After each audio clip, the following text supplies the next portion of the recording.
Hi partner.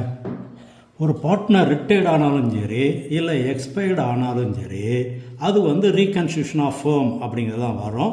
அப்போ old agreement end new agreement begins. அப்படி ஒரு பார்ட்னர் எக்ஸ்பயர்டு ஆனாலும் சரி இல்லை ரிட்டையர்ட் ஆனாலும் சரி அவர் அவுட் கோயிங் பார்ட்னர் சொல்லிக்கலாம். அப்படி அவுட் கோயிங் பார்ட்னர் இருக்கும்போது அவருடைய ஷேரை ரிமைனிங் பார்ட்னர், அதாவது தொடர்ந்து இருக்கக்கூடிய பார்ட்னர் எடுத்துக்கலாம். That is gaining ratio. இது பெரும்பாலும் ஓல்டு ரேஷியோவில் தான் எடுத்துக்கிடுவாங்க. அதாவது ஒன்றுமே சொல்ல மாட்டாங்க. இந்த ஆன்சர்ஸ் எனி இன்ஃபர்மேஷன் ஓல்டு ரேஷியோவில் தான். அப்போது நம்ம நியூ ரேஷியோவோ கெய்னிங் ரேஷியோ கண்டுபிடிக்க வேண்டியதில்லை. Old ratio is also the new ratio and gaining ratio. சில நேரங்களில் அந்த கண்டினியூயிங் பார்ட்னர் ஈக்குவலாக எடுத்துக்கலாம், பர்டிகுலர் ரேஷியோவில் எடுக்கலாம், அல்லது ஒரு பார்ட்னர் மட்டும் எடுத்துக்கலாம்.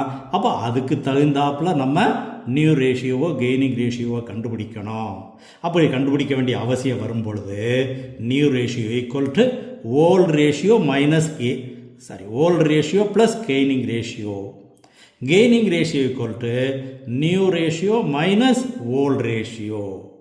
பெரும்பாலும் ஓல்டு ரேஷியோ கண்டுபிடிச்சு சொல்லுவாங்க. அப்போது new ratio minus gaining ratio. சில நேரங்களில் கண்டினியூயிங் பார்ட்னர் ஆல்சோ சாக்ரிஃபைஸ், அதாவது தொடர்ந்து இருக்கக்கூடிய கூட்டாளியில் ஒருத்தருக்கு ஏற்கனவே உள்ளதை விட குறையலாம், சாக்ரிஃபைஸ். அப்போது ஓல்டு ரேஷியோ கண்டுபிடிக்கணும்னா new ratio plus sacrificing ratio.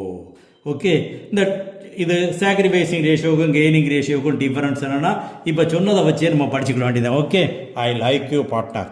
இது கோலன் பாயிண்ட் 1ல் டிஸ்கஸ் பண்ணியிருக்கோம், அதை பார்த்துக்குறோம். ஓகே.